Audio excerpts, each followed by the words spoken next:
Today we're going foraging through an ancient woodland ravine and cooking up some scran with our special guest Nihal, an acclaimed broadcaster and TV presenter who's just written a book on how to have better conversations. Hopefully he'll teach me a thing or two. I'm not doing that.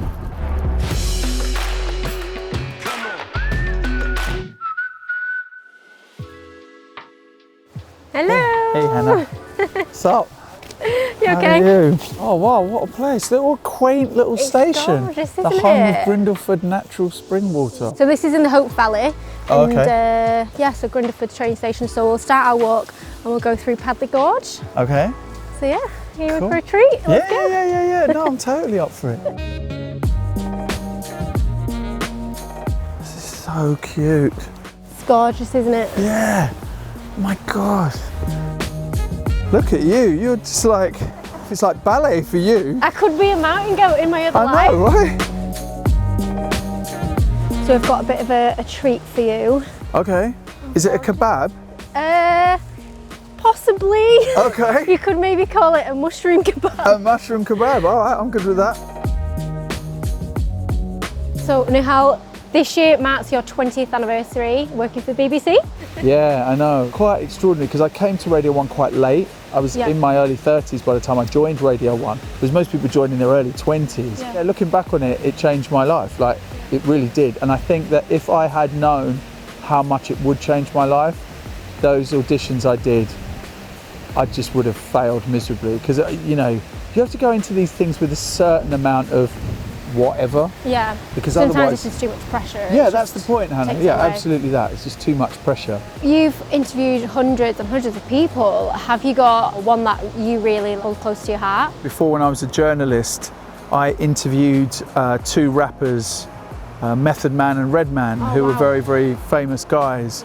They were prone to engage in a certain type of recreational drug use that involved a lot of smoke. They tried to turn a roast chicken into a vehicle in order to ingest that smoke, which was a very weird thing to see. It's a very strange thing when you're sitting in a room, a small room, and someone like Sir Paul McCartney walks in.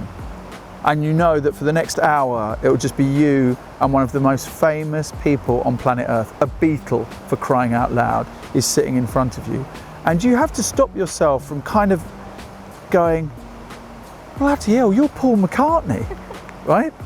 You know, Greta Thunberg, I interviewed just a couple of weeks ago. Just recently. And she's amazing, right? 19 years old and has changed the world in a way that no other 19-year-old probably has in history.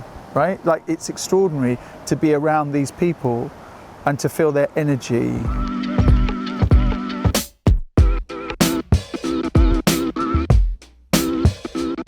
Nihal, I'm dying to ask you, tell me about MC Crazy A.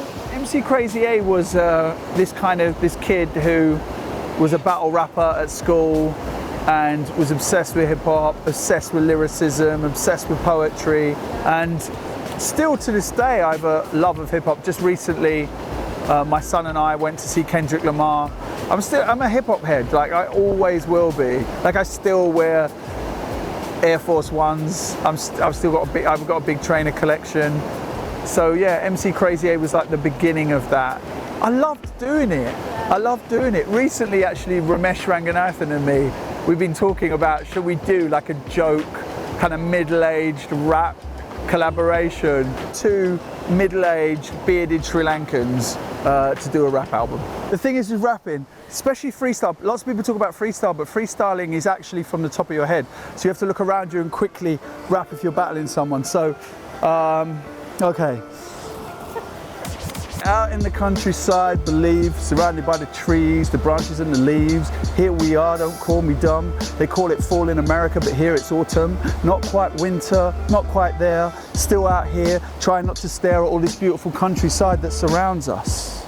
No fuss or no cuss. You bust out rhymes like I'm doing right now. This is how we do it. This is how we roll. This is how we flow. Just like the water going down below.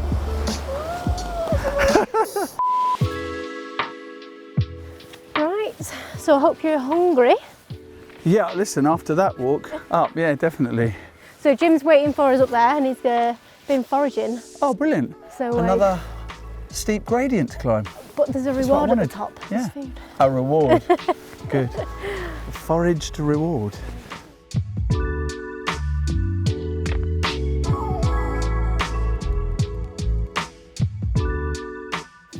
Hi Jim. Hello, good to see you. Nice to see you Yeah, again. how are you? Hello, You nice right, to meet Jim? you. Yeah, nice to meet you too, man. So what have you got for us? Well, I've just been up here topping my basket with some mushrooms and some other wild bits and bobs, but I'm hoping for a bit of help and maybe we can get you some lunch and fill you up basically. Go I'm foraging. intrigued. Yeah, well, a few bits that you might recognise, a few things you'll know, but hopefully you'll learn something as well. Perfect. I'm excited. After you, we'll follow you. Cool. So in this wood, it's predominantly birch, and birch is a really good tree for finding mushrooms growing underneath.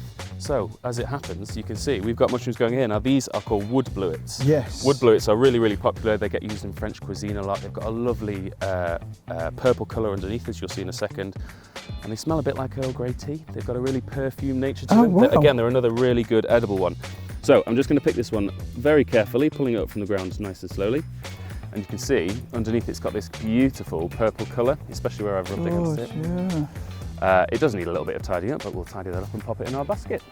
Now these helpfully are called deceivers, and basically that just refers to the fact that they're quite deceptive with their appearance, and unfortunately, especially for the beginner, they're quite difficult to spot with their specific ID features. They vary from mushroom to mushroom.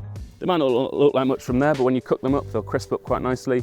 They'll hold the sauce that I've got for you prepared. So yeah, it'll be a nice thing to My do. mouth So, is watering. excellent. Now, rather helpfully, we've got a mushroom that's just down here, which is a poisonous mushroom, and even more so, it's a deadly poisonous mushroom. This one is actually called a brown roll rim. So can you see how the rim rolls in, and Yeah. therefore Yeah, someone's yeah. decided it's a brown roll rim. Now, really annoyingly, these are about the most common mushroom that we'll find at this time of year. So you'll find these 9 times out of 10 before you find edible mushrooms. Just don't But go you just near got to be careful. Yeah, exactly. Well, I reckon we've got enough here for a lunch to go and cook with these. So why don't we head back and we'll go and cook these up then. Perfect. Good stuff. Right, so Jim's going to cook us some lunch. Yes.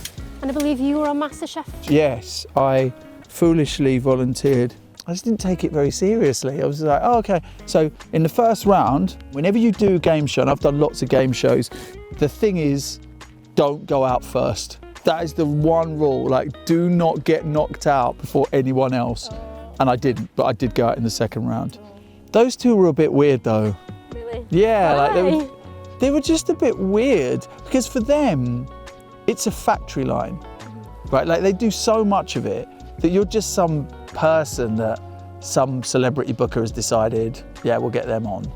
So you tend to be kind of churned through it a bit, and then they'll film their pieces with you, and then they'll go off, and then you have to do a piece to camera, and it's quite a weird thing.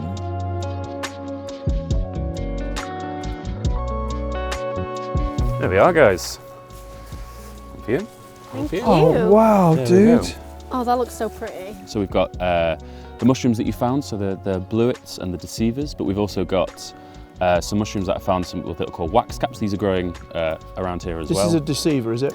That one is a wax cap, so it'll be a nice sort of, I'm going to say waxy texture. It'll be very tasty. But there's also some interesting bits and bobs that I brought along with me. So the glaze on top is a seaweed glaze, and basically that started life as 100 litres of seaweed. Wild Where garlic do you hot even sauce. buy a seaweed glaze from?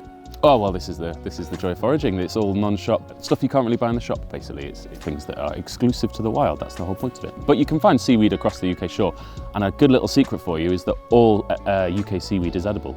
So even if you don't like it, Right. you're not going to poison yourself. Some things taste like truffles, some things taste a bit like bacon, some things taste a bit like, as you'd expect, this nice sort of umami seaweed. Some of them are horrible. They taste really unpleasant and a bit sludgy, but that's the experiment. Recently in Sri Lanka, there was obviously an economic crisis, and they were saying that lots of people were leaving the cities and going back to their villages because in the cities they had to buy food, whereas in the villages it was just all around them. So they'd go jack perfect through. example. That's Yeah. what they did. So So in places like Finland, so I guess weather-wise, completely on the opposite side of things. Even in somewhere like Finland, close to the Arctic Circle, they have forests and woods dedicated to wild food that you're allowed to get, close to the city that people can go and find for themselves. So that most of the things that I teach on my foraging workshops basically are stuff that I can find in my garden. You just got to look hard enough and know what you're looking for. There's plenty to find in the turf, in the grass, basically. Just there's loads of stuff. Like, I don't even like mushrooms, but this is so good. Thank you very much. That's Thank great. you. That's a compliment. Actually, lots of empty bowls, which is great. That's a yeah. compliment as well. Look, that is definitely a You compliment. can't have mine. Sorry, Manchester's finest, but you won't be able to get this in a restaurant. Sorry. Yeah. You have to go and follow Jim around. Yeah. Right, let's go. All right. Cheers, Jim. That was delicious. See ya. Aren't we supposed to have a lie down after you've had some food? Let it settle. You are, but it's not happening today.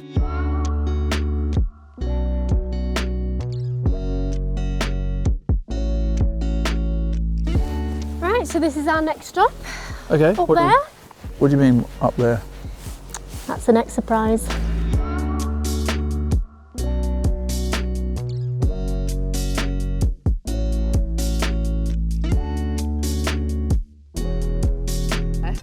Okay. And so if you keep your hand Oh, Jesus Christ. Okay. Yeah. I just felt that was Okay, so just keep Chaos. your back onto your black. oof, jeez. Ah. Okay. Oh my God. Ah.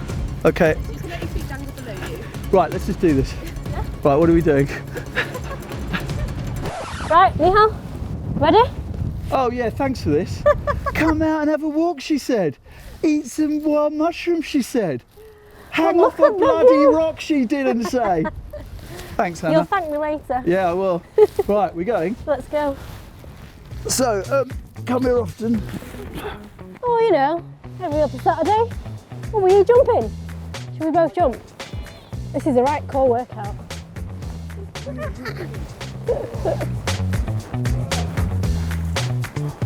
Hey! Well, you smashed that. Yeah? I don't think so. You did, but look at my legs. You did. Right, well, let's get to the pub. I think you need a drink. Please, I definitely need to drink after that. Better to drink after it than before it, to be fair. Yeah, that's true. Tell us about your book. What inspired you to write this book? I just wanted to write a book that says conversations are important, give examples of where conversations have changed the world, show what's possible through conversation, and get us all to aspire to be conversationalists. And so often now, a situation like this, the first thing people do is put their phone down. And there's research in the book that shows that as soon as you put your phone down, not even within view, but it's just there, you will have a poorer quality conversation. Because what you're effectively saying by putting the phone down is, whatever you've got to say to me, Hannah, is only as important as my notifications from my phone. Yeah. Right? When you're having conversation with people, when you're out with your pals, when you're with your family at Christmas dinner, Just put your phone away. yeah. In terms of conversation today, how do you think I did? Well, it was really good. It was really good. Well, I mean, there was so much to talk about, right? Yeah. Wild mushroom eating, abseiling, this beautiful vista that we went through. So there was lots. Well, thank you so much for coming with us today. Oh, thank you. Yeah. Thank you for launching me off the side of a rock face. That was brilliant. Yeah. Ways to spend your Friday. Yeah, it is a good way to spend my Friday, yeah. You made it look so easy as well. Oh, my abs were killing me. They were. You didn't look nervous at all, whereas Ella, she could see fear in my eyes. She could literally see it. You smashed it. You smashed it. No, I nearly smashed myself. Oh, cheers. Cheers. Thank you.